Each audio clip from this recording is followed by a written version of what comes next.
this is my review for Transformers Universe Classics 2.0 Starscream. As you can see, it's a more G1 cartoon accurate repaint of the now famous, some would say infamous classic Seeker mold. And in my opinion, this is the best color scheme that they've done on the mold yet. It even beats out the Henkei Starscream version, although that may be simply because I do prefer G1 Starscream's cartoon colors over his toy colors, which the Henkei version is painted in. But anyway, this is the first time I've owned the classic Seeker mold. I've been meaning to pick it up for quite some time, but every version has either been too expensive to buy secondhand, or I've just passed it up because I found something better at retail. And what I mean by that is that I had a chance to pick up Acid Storm at retail, but I passed because of Prowl. And I had a chance to pick up this guy, but I passed because I found Universe Hound.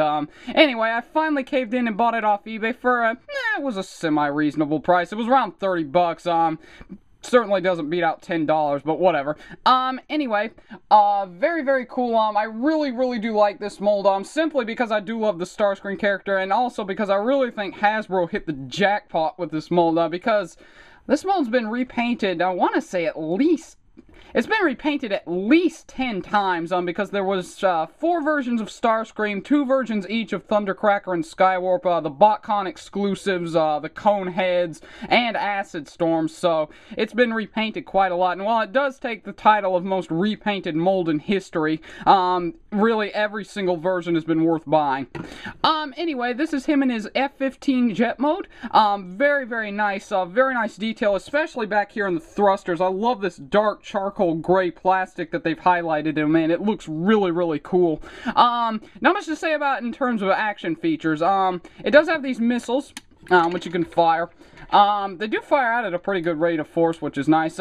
You can remove them if you want, and you have to for transformation, and I'll go ahead and pull them right off, but you can take them off, even though it would be more cartoon accurate if you left them on. The only other feature he has is he does have some landing gear, which you can flip up. This is going to form his chest in robot mode. I did paint them black just to more accurately resemble his cartoon self. And that's about it. Gorgeous jet mode, just like every Starscream figure should have. Anyway, to transform him, I usually go ahead and flip up these tail fins, like so. Then I usually pull down his legs and flip up the wings. Then I take this chest piece, bring it down, bring the arms out to the side. Then you want to take this whole nose cone assembly, lift it down, rotate it around, and then collapse it down so it fits in this chest cavity. Then push it back up. Then you want to flip the tip of the nose cone back so you can reveal his head. Gorgeous head. Very nice Starscream face. It's kind of hard to see just due to the light. It is painted in dark gray plastic, but it is a really nice Starscream head. I couldn't have asked for a better one. Anyway, then you want to flip down the feet, split the legs. Then you want to rotate these tail fins up onto his hips, or shins, I guess is what you should say. But anyway, then you want to flip out his hands, like so. Then you want to plug the missile launchers on. Some people have complained that they're too big. It personally doesn't bother me that much, because I think that, since they are missile launchers, there really wasn't any way that they could have made them smaller. And it does look pretty accurate to the G1 cartoon. Not completely accurate, but close. And there you have Starscream in robot mode. An awesome looking robot mode. It almost looks as if they've taken a cartoon still from the original cartoon and just brought it into the 3D world. That's how accurate it looks to Starscream. Pretty decent posability, not super posable. You can turn his head by rotating the cockpit piece left and right. He does have a hinge at the shoulder. His shoulders do go 360. They are a little hindered by these missile launchers, but luckily the wings are on hinges, so it's not too terribly bad. He does have a joint at the elbow. Sadly, it doesn't rotate at the elbow, but luckily there is this transformation hinge, so you can get a lot of posability that elbow hinge would have had that they didn't incorporate. But anyway, ball jointed hips, knees bend. They also rotate at the knee, and the feet can flip up for various poses.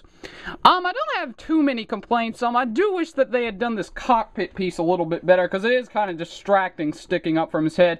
You could, I guess, if you really wanted to, flip it up as this kind of hat type thing, but really that just looks silly, so I'm just going to leave it back. My only other complaint is he is a little bit out of scale with some Classics figures. For instance, here he is next to Classics Megatron. So you can see, In the cartoon, these guys were about the same height, but as you can see, Classics Megatron towers over him, which is kind of unavoidable because Classics Megatron was a Voyager, but it still would have been nice if they had made them a little bit more in scale. Maybe if they had made him a little bit bigger, it would have worked a little bit better. But there is the Special Edition Megatron, which he is a little bit more in scale with, so if it really bothers you that much, you can display him with your Special Edition Megatron.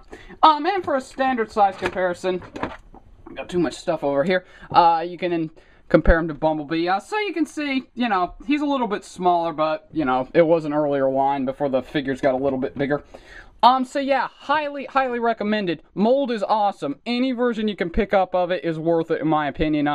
Whether it be Acid Storm, the BotCon exclusives, the original Classics release, Classics Skywarp, Henkei, whatever you want. I think this is just an awesome mold. It's a really nice figure, really nice paint scheme. I highly recommend it to any Transformers fan. And there you go, my look at Transformers Universe Classic Series Starscream. Thanks for watching, and please subscribe.